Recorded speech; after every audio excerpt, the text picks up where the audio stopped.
എല്ലാവർക്കും നിസാനാസ് കിച്ചണിലേക്ക് സ്വാഗതം. ഇന്നൊരു റെഡ് വെൽവെറ്റ് കേക്കിൻ്റെ റെസിപ്പിയാണ് ഞാനിവിടെ കാണിക്കുന്നത്.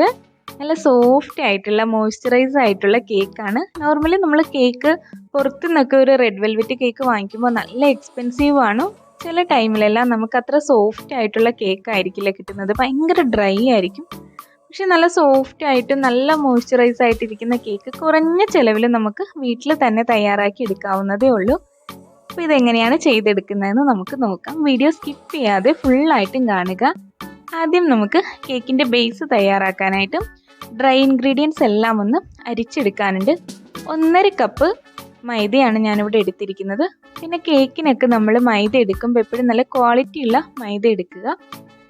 ഈ അളവിന് 1 കിലോത്തിൻ്റെ കേക്കിനുള്ള അളവാണ് ഞാനിവിടെ കാണിക്കുന്നത്. ഞാനിപ്പോൾ 1/2 കിലോത്തിൻ്റെ 2 കേക്കായിട്ടാണ് ഇവിടെ തയ്യാറാക്കി എടുക്കുന്നത്. ഇനി ഇതിലേക്ക് 1 ടേബിൾ സ്പൂണോളം കൊക്കോ പൗഡർ ചേർത്ത് കൊടുക്കുന്നുണ്ട്. ഒരുപാട് ചേർക്കണ്ട. പിന്നെ 1/2 ടീസ്പൂണോളം ബേക്കിംഗ് പൗഡറും 1/4 ടീസ്പൂണോളം ബേക്കിംഗ് സോഡയും ചേർത്ത് കൊടുക്കുന്നുണ്ട്.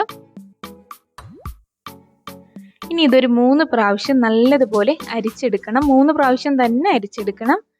പിന്നെ നിങ്ങൾ എപ്പോഴും കേക്ക് തയ്യാറാക്കുമ്പോൾ എപ്പോഴും ഒരു പേപ്പറിൽ ഇതിന് വേണ്ട ഇൻഗ്രീഡിയൻസും അതിൻ്റെ അളവും ഒക്കെ എഴുതിയിട്ട് ഒരു സൈഡിൽ വെച്ച് കഴിഞ്ഞാൽ കേക്ക് തയ്യാറാക്കുന്ന ബിഗിനേഴ്സിന് വലിയ ഉപകാരമായിരിക്കും. അത് നിങ്ങൾക്ക് മിസ്റ്റേക്ക് ഇല്ലാതെ ചെയ്തെടുക്കാൻ പറ്റും.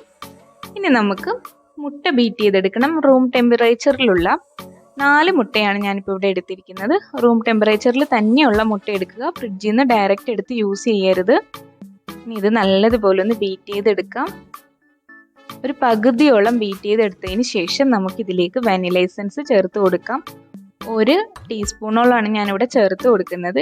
ഇത് ചേർത്തിട്ട് പോരെങ്കിൽ നമുക്ക് പിന്നീട് ചേർത്ത് കൊടുത്താൽ മതി. ഇനി വീണ്ടും ഒന്ന് ബീറ്റ് ചെയ്തെടുക്കാം.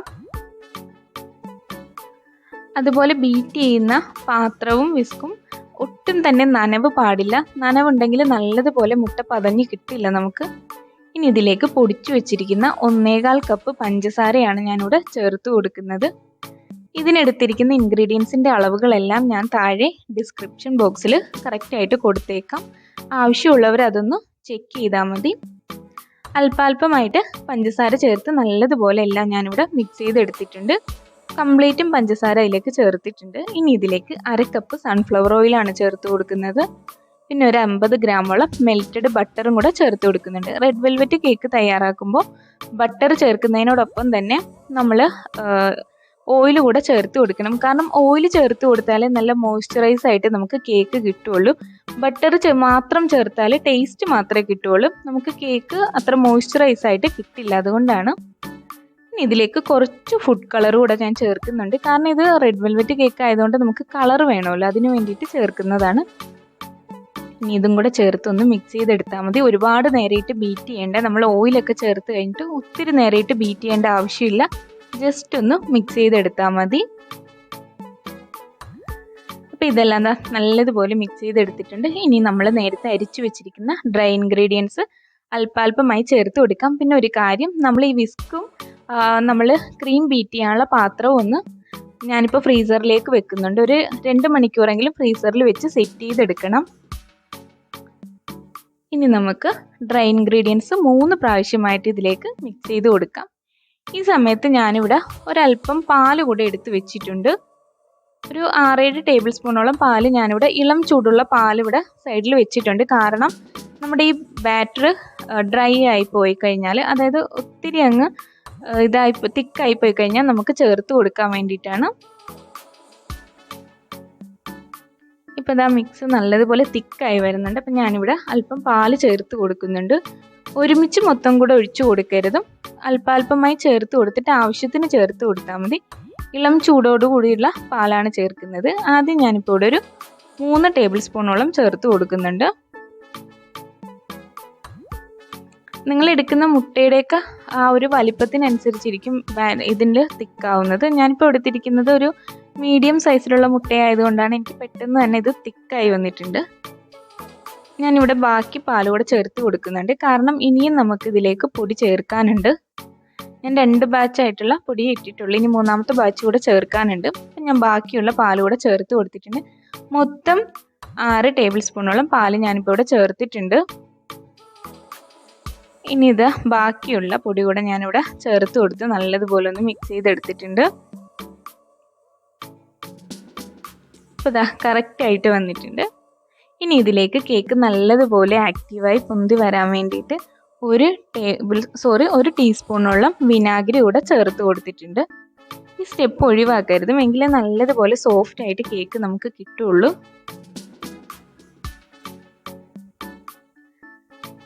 പിന്നെ ഒരുപാട് നേരമായിട്ട് ഇങ്ങനെ ഉടച്ച് കളയരുത്, ജസ്റ്റ് ഒന്ന് ഫോൾഡ് ചെയ്തെടുത്താൽ മതി.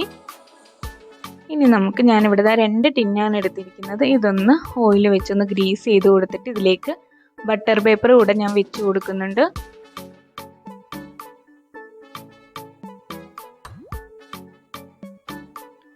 ഇനി ഇതിലേക്ക് ബാറ്റർ ഒഴിച്ചു കൊടുക്കാം.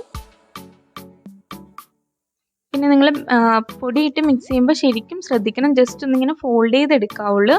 ഞാനത് പറയാൻ വിട്ടുപോയി. ഇതുപോലൊരു വിസ്ക് വെച്ചിട്ടൊന്ന് ഫോൾഡ് ചെയ്തെടുക്കാവുള്ളൂ ഒരു സൈഡിലേക്ക്. ഒത്തിരി നേരിട്ട് ഇങ്ങനെ കുത്തി ഇളക്കി കഴിഞ്ഞാൽ ആ മുട്ടയുടെ ആ പതഞ്ഞ് വന്നിരിക്കുന്ന അത് ആ ബീറ്റ് ചെയ്തത് അങ്ങ് നഷ്ടപ്പെട്ടു പോകും. ഇനി ഒരു സ്ക്യൂർ വെച്ച് ഞാനിവിടെ എയർ ബബിൾസ് പൊക്കി കൊടുക്കുന്നുണ്ട്. എന്നിട്ട് ഇതൊന്ന് ടാപ്പ് ചെയ്തെടുക്കണം, നല്ലതുപോലെ ടാപ്പ് ചെയ്തെടുക്കണം, ഇല്ലെങ്കിൽ കേക്കിൻ്റെ ഉൾഭാഗം നിറച്ചിങ്ങനെ ഇതായി പോകും.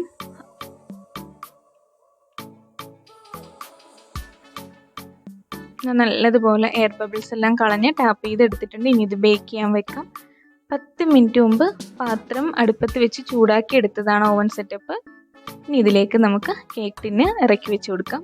ഒരു മീഡിയം ടു ലോ ഫ്ലെയിമിലിട്ടിട്ടാണ് ഞാനിതിവിടെ ബേക്ക് ചെയ്യുന്നത്. എനിക്കൊരു 30 മിനിറ്റോളം വേണ്ടി വന്നത് ആയി കിട്ടാൻ വേണ്ടിയിട്ട് ഞാൻ മീഡിയം ടു ലോ ഫ്ലെയിമിലിട്ടാണ് ചെയ്തെടുത്തത്. തീരെ ലോ ഫ്ലെയിമിലിട്ട് വെച്ചാൽ ഒരുപാട് നേരം താമസം വരും. അപ്പോൾ ഒരു മീഡിയം ടു ലോ ഫ്ലെയിമിൽ വെച്ചിട്ട് ബേക്ക് ചെയ്തെടുത്താൽ മതി. കേക്കൊക്കെ ഇതാ നല്ലതുപോലെ പൊങ്ങി വന്നിട്ടുണ്ട്. ഇത് വെന്തോന്ന് നമുക്കൊന്നൊരു സ്ക്യൂർ വെച്ച് കുത്തി നോക്കാം.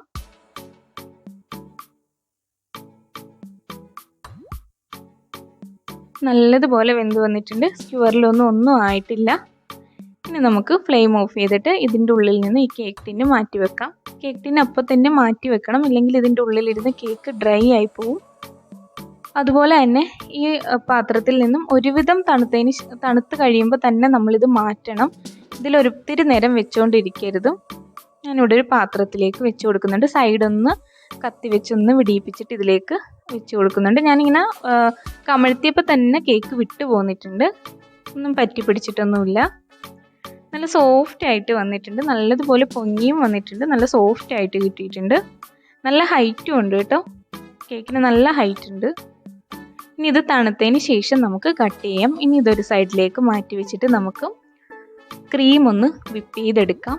ഞാൻ നേരത്തെ പറഞ്ഞതുപോലെ തന്നെ ഞാനിവിടെ ക്രീം വിപ്പ് ചെയ്യാനുള്ള പാത്രവും അതുപോലെ തന്നെ വിസ്കും, ബീറ്ററിൻ്റെ ആ വിസ്കും ഞാനിവിടെ ഫ്രീസറിൽ വെച്ച് നല്ലതുപോലെ തണുപ്പിച്ചെടുത്തതാണ്. ഇനി കുറച്ച് തണുത്ത വെള്ളത്തിലേക്ക് കുറച്ച് ഐസ് ക്യൂബ് കൂടെ ഇട്ട് കൊടുത്തിട്ട് അതിലേക്ക് ഇറക്കി വെച്ചിട്ടാണ് ഞാൻ ബീറ്റ് ചെയ്യുന്നത്. ഞാനിവിടെ ഉപയോഗിക്കുന്ന ക്രീം മാക്ടോപ്പിൻ്റെയാണ്. 2 കപ്പ് ക്രീമാണ് എടുത്തിരിക്കുന്നത്. 2 കേക്ക് ഡെക്കറേറ്റ് ചെയ്യാനുള്ളതുകൊണ്ട് 2 കപ്പാണ് ഞാനിവിടെ എടുക്കുന്നത് വിപ്പിംഗ് ക്രീം. ഇത് മധുരമുള്ള വിപ്പിംഗ് ക്രീം ആയതുകൊണ്ട് ഇനി ഇതിലേക്ക് എക്സ്ട്രാ ഷുഗറൊന്നും ഞാൻ ആഡ് ചെയ്യുന്നില്ല.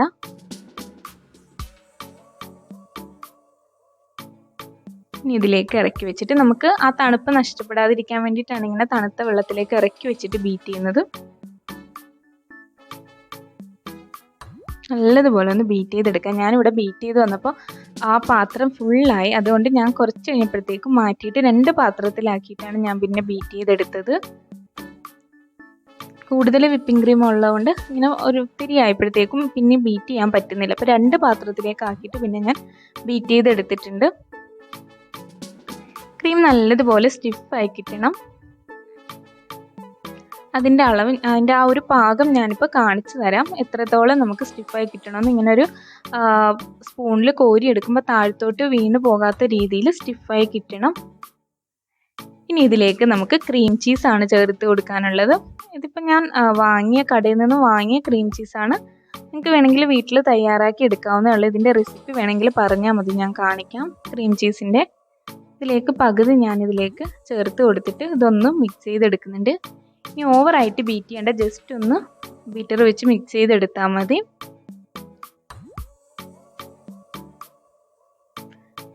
ക്രീം ചീസൊക്കെ ചേർത്ത് ചെയ്യുമ്പോഴാണ് കറക്റ്റ് ആ റെഡ് വെൽവെറ്റ് നമ്മൾ കടയിൽ നിന്നൊക്കെ വാങ്ങിക്കുന്ന ആ ഒരു റെഡ് വെൽവെറ്റ് കേക്കിൻ്റെ ടേസ്റ്റ് കിട്ടുന്നത്.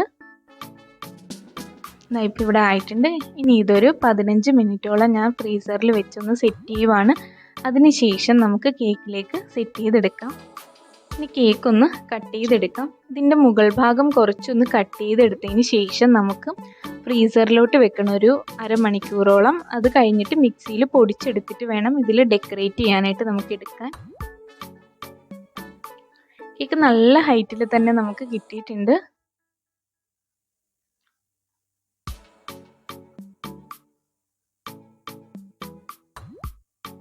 ഞാൻ മുറിച്ചെടുത്തിട്ടുണ്ട്. ഇത് ഞാൻ ഇനി ഫ്രീസറിൽ വെച്ചൊന്ന് സെറ്റ് ചെയ്യുവാണ്. ഒരു അരമണിക്കൂറോളം ഫ്രീസറിൽ വെക്കുന്നുണ്ട്.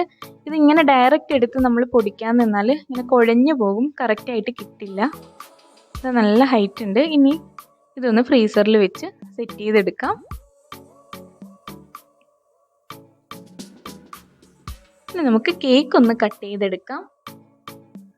പലർക്കും ബിഗിനേഴ്സിന് ഇങ്ങനെ കേക്ക് ഈ നൈഫ് വെച്ച് ഫുള്ള് കട്ട് ചെയ്തെടുക്കാൻ കുറച്ച് ബുദ്ധിമുട്ടായിരിക്കും. അത് പൊട്ടിപ്പോവാത്ത രീതിയിൽ കട്ട് ചെയ്തെടുക്കാനുള്ള ഒരു സൂത്രം ഞാൻ പറഞ്ഞു തരാം. ഇതിങ്ങനെ സൈഡൊന്ന് കട്ട് ചെയ്ത് കറക്റ്റ് ആ ഷേപ്പിലൊന്ന് കട്ട് ചെയ്തെടുത്തതിന് ശേഷം ഒരു ടൊയിൻ അതിൻ്റെ ഉള്ളിൽ കൂടെ ഇട്ടിട്ട് വലിച്ചെടുത്താൽ മതി.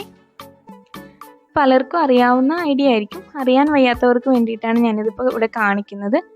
നമ്മുടെ കുറച്ച് സബ്സ്ക്രൈബേഴ്സ് എല്ലാം പുതിയതായിട്ട് കുക്കിംഗ് പഠിച്ചു വരുന്ന കുറച്ച് പേരുണ്ട്. അവർക്ക് വേണ്ടിയിട്ടാണ് ഇപ്പോൾ ഇത്രയും ഡീറ്റെയിൽഡ് ആയിട്ട് ഞാൻ പറയുന്നത്. ഇതുപോലെ നമ്മൾ ആ കട്ട് ചെയ്ത ഭാഗത്തേക്ക് ടൊയിൻ കയറ്റിയിട്ട് ഈ ടൊയിൻ ഒന്ന് വലിച്ചെടുത്താൽ മതി. സൂക്ഷിച്ച് ചെയ്താൽ മതി, ഇല്ലെങ്കിൽ കേക്ക് ഇങ്ങനെ പൊട്ടിപ്പോവും. അത്രയ്ക്ക് സോഫ്റ്റ് ആണ്, അതുകൊണ്ടാണ്.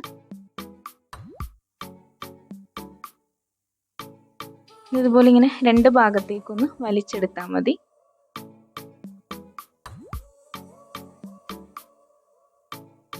നല്ല ഈസി ആയിട്ട് നമുക്കിത് കട്ട് ചെയ്തെടുക്കാം. പൊട്ടിപ്പോകുന്നുള്ള പേടിയൊന്നും വേണ്ട. ഇനി ഇതിങ്ങനെ എടുത്ത് മാറ്റുമ്പോൾ സൂക്ഷിച്ചെടുത്ത് മാറ്റുക. നല്ല സോഫ്റ്റ് ആയതുകൊണ്ട് അത് ചിലപ്പോൾ ഇങ്ങനെ ഒടിഞ്ഞു പോകാനുള്ള ചാൻസ് ഉണ്ട്. അത് ഞാൻ ഒരു പ്രാവശ്യം കൂടെ കാണിച്ചു തരാം. ഇതുപോലെ ഒന്ന് ടോയിൻ അതിൻ്റെ ഉള്ളിലേക്ക് കയറ്റി വെച്ചിട്ട് ക്രോസ് ആക്കിയിട്ടൊന്ന് വലിച്ചെടുത്താൽ മതി.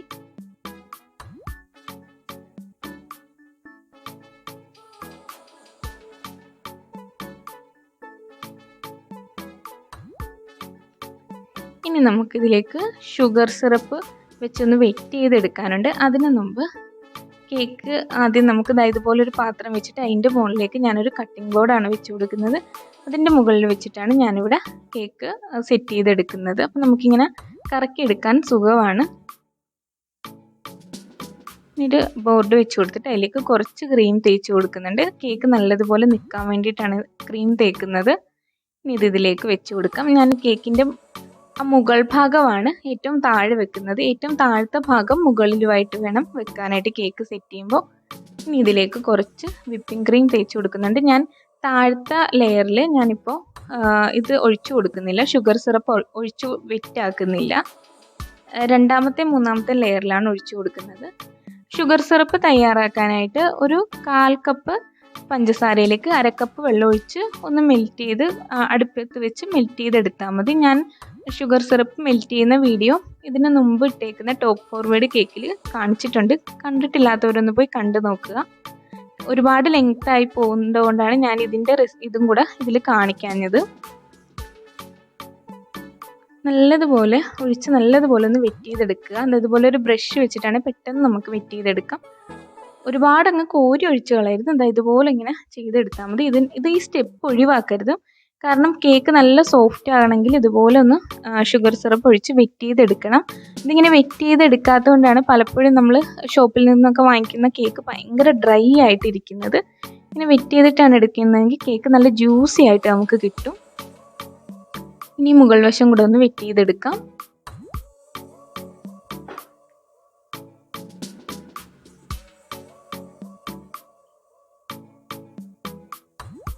ഇനി ക്രീം വെച്ചിട്ട് ബാക്കി കൂടെ ഒന്ന് സെറ്റ് ചെയ്തെടുക്കാം.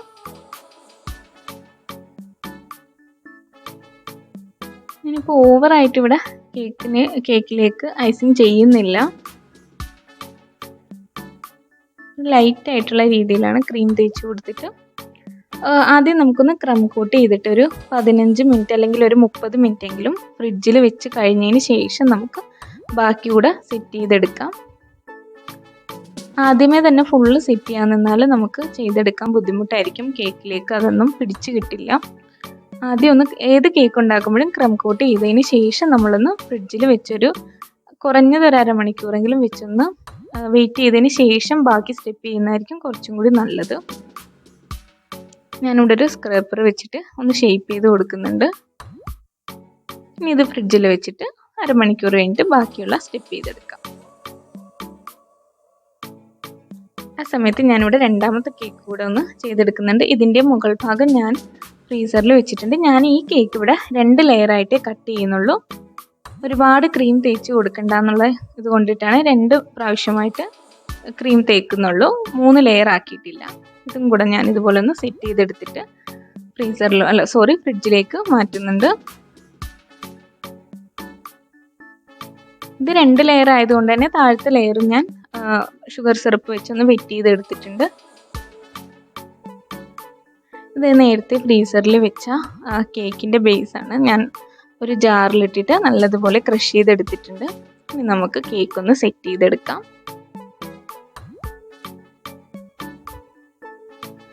ഞാനിപ്പോൾ ഇവിടെ ഇനി ഇതിൻ്റെ മുകളിലേക്ക് ക്രീമൊന്നും തേച്ച് കൊടുക്കുന്നില്ല. അതിൻ്റെ മുകളിലൊരു നടുക്കത്തെ ഭാഗത്ത് ഈ കേക്കിൻ്റെ ആ പൊടി ഇട്ട് കൊടുക്കാതെ ബാക്കിയുള്ള ഭാഗത്തേക്കെല്ലാം ഞാനിത് ഇട്ട് കൊടുക്കുന്നുണ്ട്. നിങ്ങൾക്ക് ഇഷ്ടമുള്ളതുപോലെ ഇത് ഡെക്കറേറ്റ് ചെയ്തെടുക്കാവുന്നതാണ്. വേണമെങ്കിൽ ഇതിൻ്റെ മുകളിൽ ക്രീം വെച്ച് ഫ്ലവറൊക്കെ ചെയ്ത് കൊടുക്കാം. ഞാനിനി ഒരുപാട് ക്രീം ഇതിലാക്കണ്ടെന്ന് വിചാരിച്ചിട്ട് പിന്നെ ക്രീം യൂസ് ചെയ്യുന്നില്ല. ഞാൻ ജസ്റ്റ് ആ ക്രംസ് വെച്ചിട്ട് ഞാനൊന്ന് കോട്ട് ചെയ്തെടുക്കുന്നേ ഉള്ളൂ. അപ്പോൾ 2 കേക്ക് ഞാനിവിടെ സെറ്റ് ചെയ്തെടുത്തിട്ടുണ്ട്. അപ്പോൾ ഈ റെസിപ്പി നിങ്ങൾക്ക് ഇഷ്ടമായെന്ന് കരുതുന്നു. ഇഷ്ടമായിട്ടുണ്ടെങ്കിൽ ഒന്ന് ലൈക്ക് ചെയ്യുക. നിങ്ങളുടെ അഭിപ്രായങ്ങൾ കമൻ്റായിട്ട് അറിയിക്കുക. ഈ റെസിപ്പി ട്രൈ ചെയ്ത് നോക്കിയിട്ട് ഫീഡ്ബാക്ക് അറിയിക്കണം. അതുപോലെ തന്നെ എൻ്റെ ഈ ചാനൽ നിങ്ങൾക്ക് ഇഷ്ടമാവുന്നുണ്ടെങ്കിൽ ഒന്ന് സബ്സ്ക്രൈബ് ചെയ്യുക. ആ ബെല്ലൈക്കൺ കൂടി അമർത്തിയാൽ ഞാനിടുന്ന എല്ലാ വീഡിയോസും നിങ്ങൾക്ക് നോട്ടിഫിക്കേഷനായിട്ട് ലഭിക്കുന്നതാണ്. അപ്പോൾ മറ്റൊരു എപ്പിസോഡിൽ വീണ്ടും നല്ലൊരു റെസിപ്പിയുമായി നമുക്ക് വീണ്ടും കാണാം. Okay, bye. Thank U.